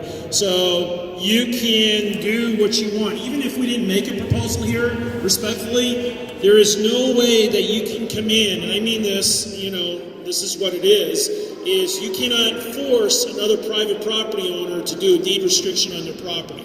You cannot do that. I mean, you could have a negotiation and, your next door neighbor could deed restrict the property based off those discussions, but you cannot enforce or require someone to do a deed restriction just because. Okay, the next question I have is how long has Century owned the property? The question is how long the Century Communities own the property. It's been about 2.5 years. 4 years? Okay. Yeah, I know. 2013, I'm sorry, it's 4 years. Math is off. Okay. I've lived here since the beginning. A lot of our neighbors remember the 4th of July fireworks we had when we first moved in. I've been here since the day one, 1998. I've been selling real estate here. A lot of my clients are very concerned about their property values. Resale factors. Got people that are thinking about buying now and they're waiting to see what happens with this, with this debate. Oh, can you hear? Oh, can you hear me better? I'm concerned about property values. Being a realtor with some of my other real estate agents here, the property values in Rhodes Ranch are adversely affected by this. The beginning, when you come into Rhodes Ranch, besides the traffic, that's the crown jewel hole. The third hole, the water hole, is our featured hole. And people gather there, they stroll their babies, they walk their dogs. You're talking about the main entrance to Rhodes Ranch. It's like having a broken nose or a black eye or something. That's the main feature and the crown jewel of Rhodes Ranch that we're talking about negotiating. I think there must be a mutual ground that Century Homes can come about to bring the revenue they need without taking that away. There should be some alternatives. Have you any alternatives? What was your end question? Well, because it's going to impact the property values and it's going to impact the most significant features of the golf course, I thought as a body that we're here to support Rhodes Ranch and keeping it the way it is, that perhaps something other than developing homes there could be put on the table. A win-win situation. I'm going to try to paraphrase your question because I've heard in and out over trying to listen. So I believe your question is where we have the homes today, you'd prefer not to have any homes at all. I understand that. But the part of the question is, and I'm going to jump to the next step, is do the home proposals of those areas in yellow, do they have to be there? Can it be somewhere else? I know you don't want them anywhere, okay? I get it, I hear it, all right? But I want to jump to the next part, okay? And so the next part is, does it have to be in those two areas? The answer is no, okay? In those two areas are areas that we looked at as you look at through the whole golf course to try to make it the best situation. But the best situation may not be the best situation for you, but that was something that we put there. So there's nothing that says we have to be at this specific location, but we believe, going through the whole golf course, that this is probably the best of all the scenarios. Like, an example might be that we as homeowners could buy the property, and don't get mad, but if we just raise the dues $5 a month, and we owned it and controlled it to keep it where it is, over 9,000 homes, that's a lot of money. Maybe everybody wins. Yeah, the question is, and I've been waiting for this question all night. so the question is why can't we as homeowners put our money together and go buy the golf course? Okay? That is always an alternative, and that's an avenue you can look at. That's not something that we would put together, but to put it out there, because I figured this was going to come up at some point in time, because they always come up in these kind of meetings on the golf courses, and there's always people who want to put money together and put something together because they want to own and operate a golf course. That option's available if somebody wants to sit down and really talk seriously. Thank you very much. Good evening. My name is Paul. I've been in the community. I bought a golf course home 15 years ago, so I've been here quite a while. It sounds to me that everything I've heard you say so far is you're looking for a win-win situation here, which is obviously you have to generate revenue, so that's your win. And then our win is to get the deed restriction, which is going to protect the golf course. I waited in line for an hour, and you just commented on what I came up to speak on, which is, if you look at the value of a home, and And right now, I'm sure you'll agree that a golf course view home is worth more money or sells for a greater dollar amount than a non-golf course view home. So why not consider taking over the existing driving range, have your ingress and egress from between the first and second hole. Then you're going to have homes that line the 9th fairway, won't impact anybody's views as they're driving around. You'll have a cul-de-sac. You'll have the other homes lining the first fairway. You've got, I don't know how many homes you can put in there, maybe not 32, but the dollar amount of maybe 13, 14 million you're looking at would probably be generated by the better properties, and you're not going to impact anything. Now, you will impact golfers to a certain degree because we won't have a range, but there's a lot of courses, if you're looking at all the best case scenarios, where that would probably be the least impactful for the majority of the people. There's a lot of people that live in here that aren't golfers. I mean, I'm a golfer. It will impact me because I have a membership and I go and I use the driving range. But if you look at the alternative between putting it where you're proposing or taking over the driving range, I would think in a heartbeat that would be the least impactful, maximize your profits, and a true win-win for the community. So what I'm going to do here is, the question is, I'm going to paraphrase, is why don't you look at, as I started before, putting the proposed development where the golf driving range is. We actually had a discussion with the golf course architects and the management company and so on, but I'm gonna screw this up, so I'm gonna give it to Rick, and Rick's gonna give you the answer to that, and that can be something, and I'm putting words in Rick's mouth before we start, is something we can look at again, okay? But I want Rick to explain why they've already looked at it. So that was initially our first thought as well, right? That would be the easiest location to look at modifying the course. The problem with that is that the interested parties that want to operate the course, as well as the golf course experts that we spoke with, all said that the driving range was a key towards the long-term viability of the course because it generates revenue. They were very worried about taking that approach. Again, we thought that would be the easy potential fix for that, and we got the complete opposite from everybody that we spoke to that was national golf course operators, national golf course architects as well. And they felt that was a way to make sure that they could operate and generate revenue as well. There are a lot of golf courses in town that don't have a driving range that you can literally hit into a net. Valley High is one. I believe your sister property, Reflection Bay, is another. It's not the end of the world. And I think you'll get a lot less resistance from everyone involved in this. And again, when we look for a true win-win, there's got to be a give and take on both sides. And I think in this situation, you're still going to make the same amount of money you're going to make. It's not going to impact the community. I mean, as far as the visually and aesthetically, and I get it. I live very close to where this is happening, and it's concerning. But at the end of the day, if I were you, I would really revisit that. I think if you came back with that, I think you get a lot less resistance because it's a lot less impactful for the community. Thank you. Thank you for your comments. We'll take that down and look at that. So thank you. I appreciate that.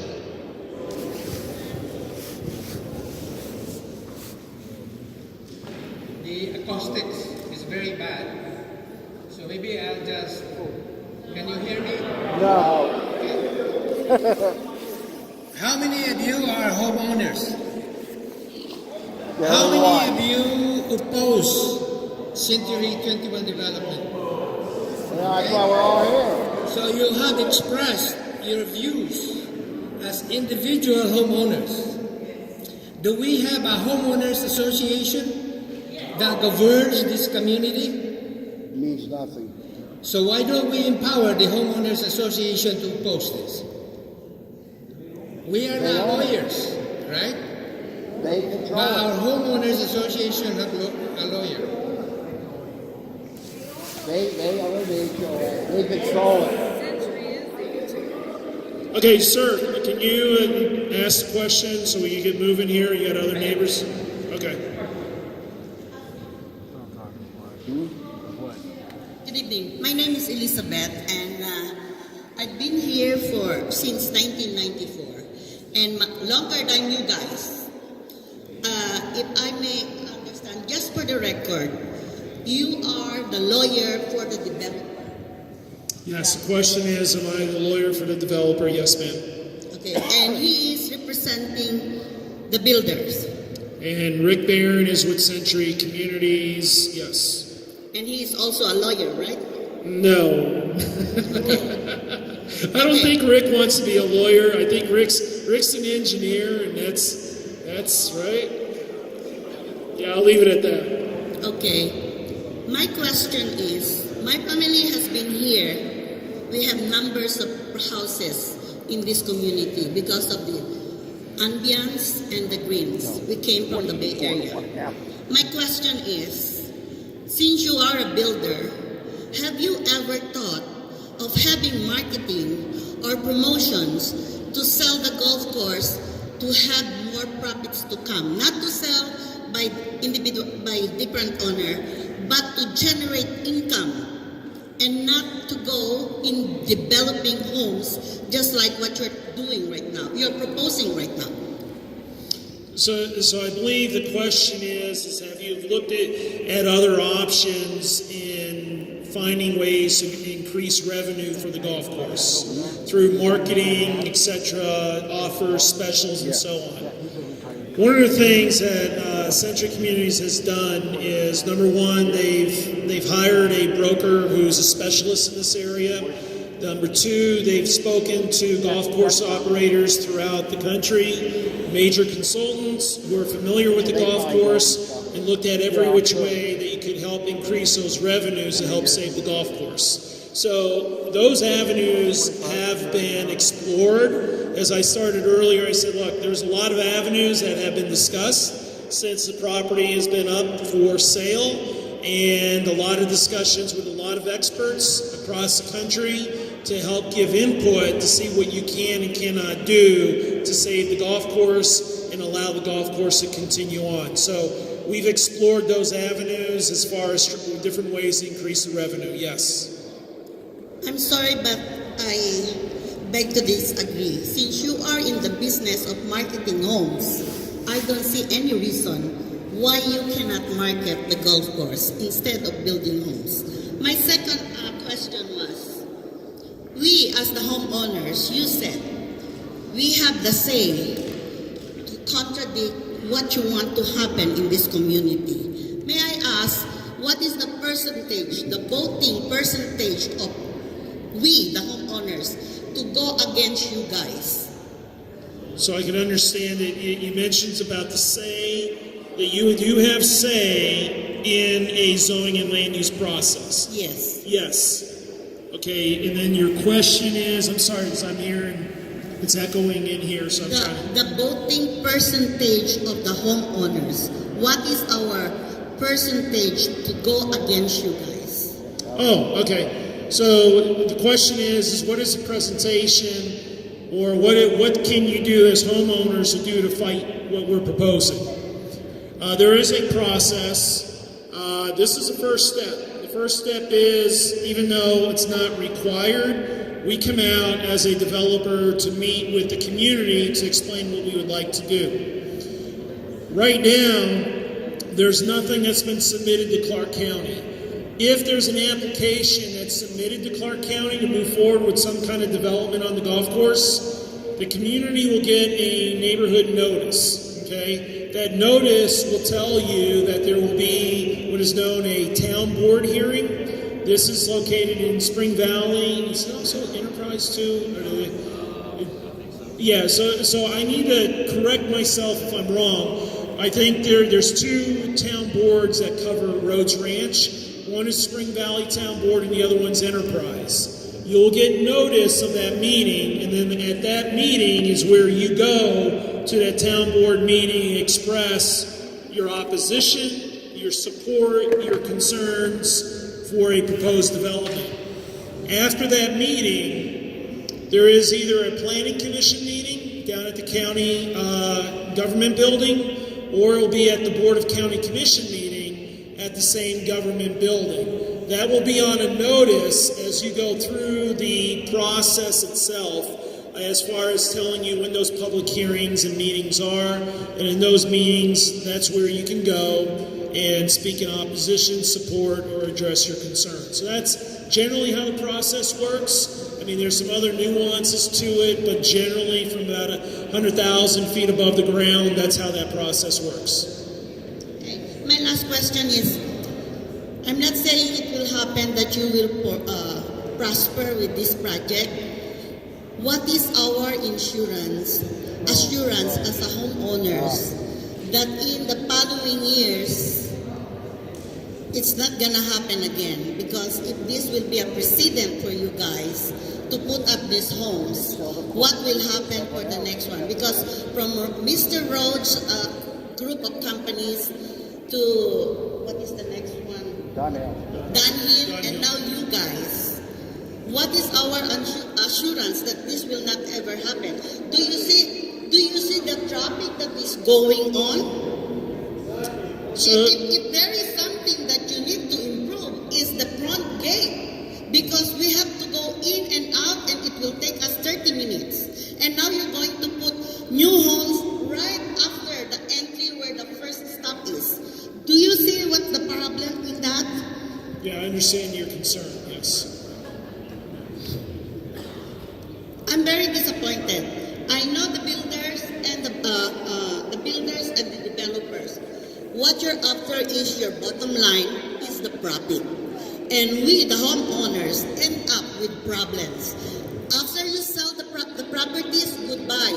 We are the ones suffering. I hope you know that, and I hope you don't experience that kind of problem that you're going to give us now. Thank you.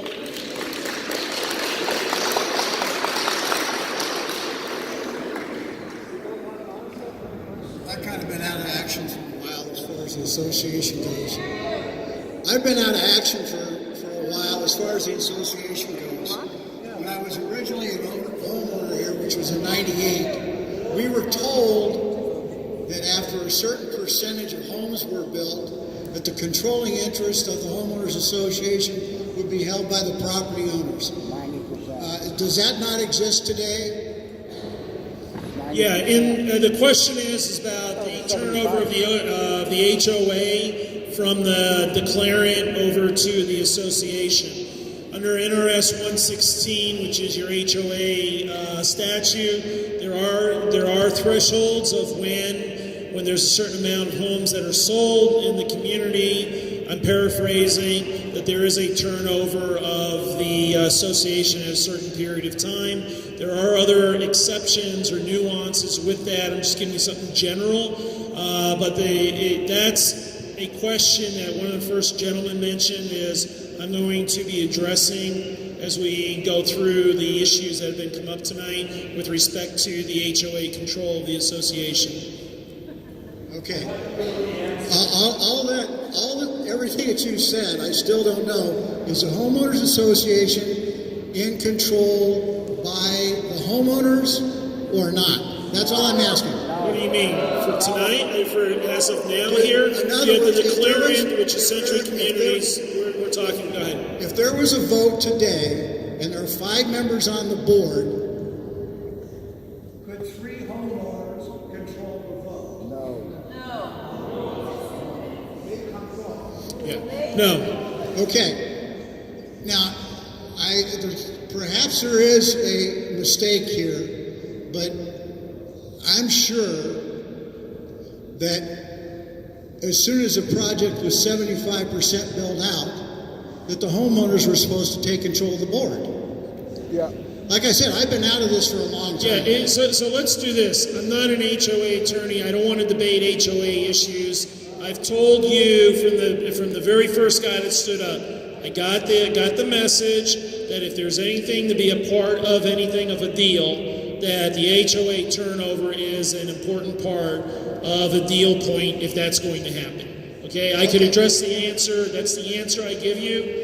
It's on my hit list here of things that are legitimately that I need to look at, and I promise you we'll have an answer for that. Okay, next question. Go ahead. Can you make a deed restriction with an addendum that if you don't get your build out, the deed restriction is null and void?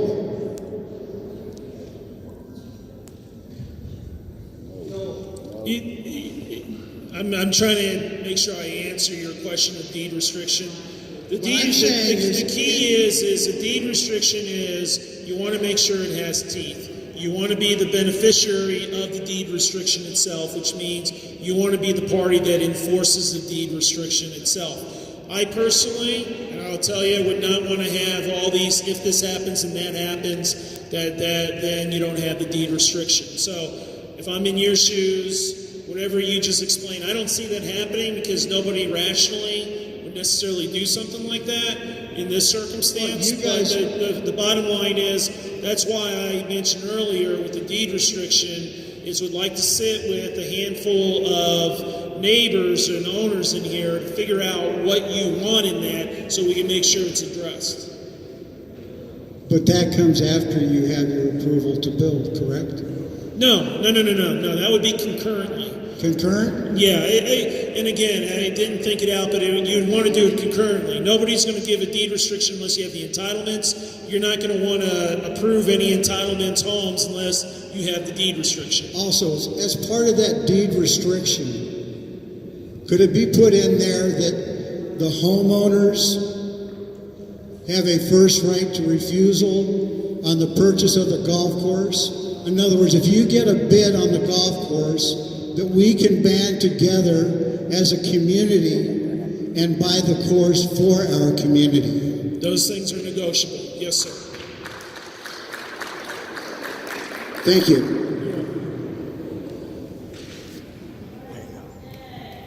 Hi, my name is Dana. I've lived here since 2000. We bought our home. I do not golf, but I walk that loop every single day. It took me 8 minutes and 29 seconds to get through the gate from Vaughn's when I was coming into this meeting. I didn't sign up for that.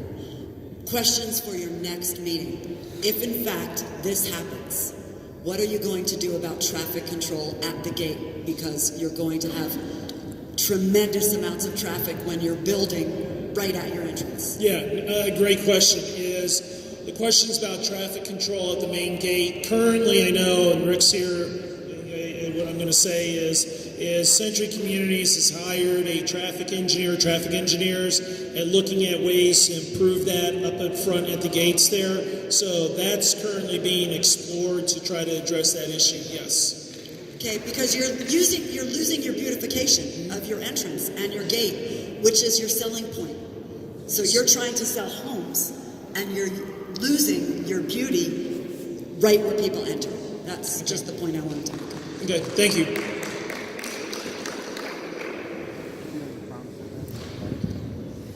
Larry Rosenbush. Just a couple of questions. What's the price? What's the price on the golf course right now?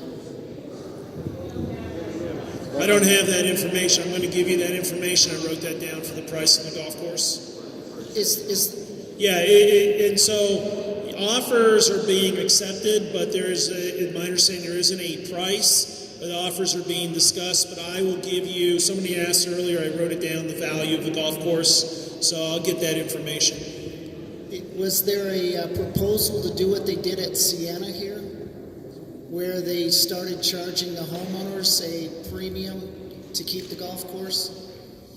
No, the question is at Sienna Golf Course right now, I'll give you a little bit of background. The owner of the golf course is working with the HOA. The HOA is looking at a way to save the golf course. One of the offers out there and discussions that are out there is HOA may pay X amount of money per year to subsidize the landscaping maintenance requirements that are out there, certain percentage, et cetera, et cetera. So that I believe you're asking, has that been proposed here? The answer is no. Okay, but let me explain something to you. The reason why that has not been proposed is because this is the first meeting that we're having, and if that is something that the association would like to explore on the table, those things are always open for discussion because you need to have HOA buy-in. And I get it. I understand. I'm familiar with the Sienna situation. So in the Sienna situation, you're looking for a way to, that's another way to subsidize a golf course,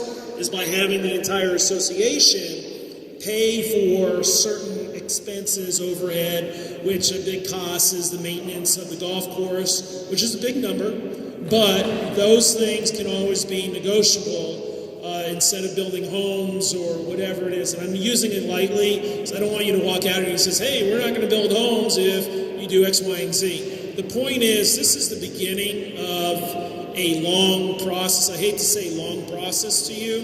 Nothing's going to get done in a week, okay, or a month. This is a long process, but I do want to point out and put it on the table that is a valid question and a valid thing to explore, is where if you get some money from the association to pay for certain things, that's in the conversation. Again, that's something we did think of, okay? And one of the avenues I was explaining earlier is there's a lot of avenues you're trying to figure out how to make this work, but didn't want to stand up here tonight and say we didn't think it's the best avenue. We want to charge you X amount of money so we can maintain the golf course. Okay, so, but that's open, and we'll put that down, and when we talk to other people, that's something that could be discussed. I think what you've heard loud and clear is most of the homeowners don't want the homes in. They don't want to lose the golf course. They don't want to lose the aesthetics, all those things. So,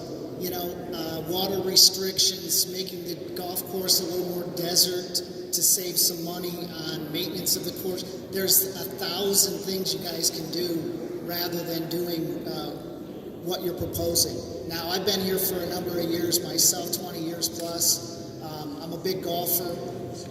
I'm not a big fan of what you're doing. I think there's other places you can do these things if you're talking about this, but I don't think all those avenues have been explored, to the greatest extent.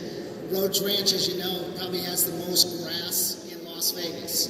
So I'm not saying kill the golf course, but there's some areas that they could probably save some money on, some water restrictions. There's some things that could be done. So, that's my 2 cents. At least a voice in some of those other options. No, and that's fine. Like the gentleman about 15, 20 minutes ago, making those suggestions. This is where the meeting like this is beneficial. Looking at developing on the driving range, looking at having the HOA subsidized. Look, it's, again, whatever you want to define win-win as, it could be anything, but the thing is, it's something that could be acceptable to keep the golf course for the preservation. Do you guys have a drop-dead date of when this may or may not occur, or a vote on this, or whatever the next step is? Yeah, the question is there a drop-dead date? Not necessarily. Things change, as you go through. An offer could come tomorrow, that we could just scrap all this and it's done. It's a process. I was just explaining earlier. The way I look at it is there's going to be more meetings and more discussions. Yeah, this is just the beginning. And hopefully for all of us, it doesn't take years as other places. You don't get a resolution. But like I said, the facts and where we're at today is way better than what I've seen in other golf course scenarios. So, but that's me being optimistic. So.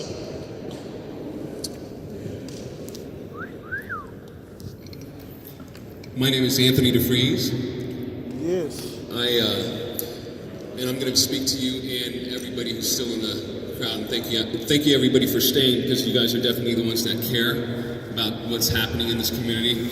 As everybody, I'm sure, that was here, but my family's been here since 1998. I've been here since 99. I've acquired 5 properties in that time frame. My parents have 11 properties here, so our family really is what's in the best interest of this community. But what I really want to point out is that we need to fight and we need to look for a win-win here. Okay, I appreciate everybody's need to fight and make sure that nothing, because everybody hears rumors and stories of what's happening to all the other golf courses in Las Vegas. But the fact of the matter is that they don't have to do anything. They don't have to put a deed restriction on this. They could let the golf course just die if they want. So what we need to focus our attention on is how it's going to make it best for the community. Not just fight just because we want to fight. Let's fight for what counts and what makes a difference. We need to form a committee that will oversee and have some sort of a say in what they're doing before it happens. I think taking control of the HOA is #1 priority. And that's what we really need to fight for. Like that was the first speaker who came up to this podium today. The next thing is we should form some kind of a bond to where a builder is in business to make profits. Whatever we do, wherever we work, we need to make money. And that's why they're here, okay? Personally, I don't think that they can develop the entire golf course because of the lack of ingress and egress, which is the problems we have at the gate. So I think that this is something that they're attempting to do because it's their best option. So if we can put a deed restriction for 100 years, 50 years, whatever it is, that would be in our best interest. And if we could maybe use some of the profits that they're going to make from building these homes, let's estimate $400,000 per home times 32 homes. I think it's about $12.5 million. And I don't know the exact profit margin, but let's say they make $7 to $8 million out of that. If we can use that to expand the gate on Durango and make an extra lane, maybe an extra guard shack, to where it's easier to get in, that's what we should be fighting for. Not just no, no, no. Let's look at the overall picture, make some good suggestions, have people appointed who actually have the time, the energy, and the willpower to make sure that everything goes the way it's supposed to. I'm sure there's plenty of people here that would be open to that job. And make it a win-win situation. Okay? Form a board overseeing the creation of the deed restriction to make sure that it can't be taken away within a certain period of time, maybe a change of ownership. We all want to make sure that there's not a Trojan horse here, and that's why everybody came in and started booing from the beginning, because everybody has this idea that developers are bad. But if it weren't for developers, none of us would be here in the first place anyway. I remember my father and I fighting for this community center before it opened, and I'm sure you do too. So, but now look what exists here. It's a beautiful place, and that's why we all love it, and that's why we're all fighting for it. But let's make it a win-win. If we can put homes there, if we can maybe turn the driving range, I thought that was an unbelievable idea too. If we can turn the driving range, maybe, I don't know if that would work. I couldn't hear what your answer was, why that didn't work. But the people who are really going to be affected here are the people on Cascade Lake. Maybe we could use some of the money from what they're going to make on the homes, or develop some kind of a fund to where the people who are going to have their views, those are really the only ones that are going to be significantly affected by this, are the people on Cascade Lake and Chateau Whistler.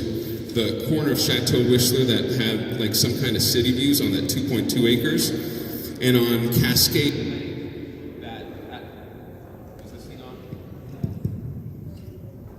Did I turn it off? You hear me? And on Cascade Lake, I think there's 1, 2, 3, 4, 5 homes that it's going to be right smack dab in front of their golf course view. So, all of you that are here, you're the last ones here because you really care. We should all persuade our fellow homeowners to make the best out of this situation. Impose the deed restriction. A deed restriction means that you cannot develop the golf course anymore. That's what it is. So that's why they're imposing this. Now, if they sell it to somebody else, they can sell it to somebody else. And now we're going to have to fight somebody else who's not a developer of the community as it is right now. So that could open up another can of worms.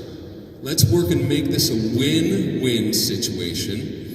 Let them build some homes so they get what they want, and we impose the deed restriction to where 20 years from now, 30 years from now, 40 years from now, we still have our community.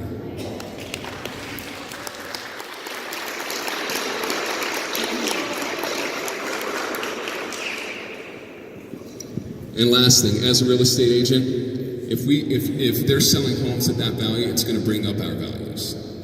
Okay, I mean at $385,000 to $500,000. I don't know what the price. I didn't do the price per square foot because I didn't know the square footages of the sales prices. But it will actually bring up our values when you have comparable sales that are selling for that price per square foot. Thank you.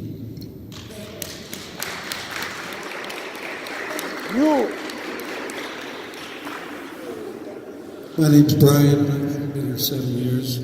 I'm using your words here. You say you want to save the course, subsidize the course. You're going to make roughly $17 million on this project. How much of that's going to go to subsidize the course? So his question is from the financial side of what those numbers are. I don't know what those numbers are as far as perform on that, so I can't answer that.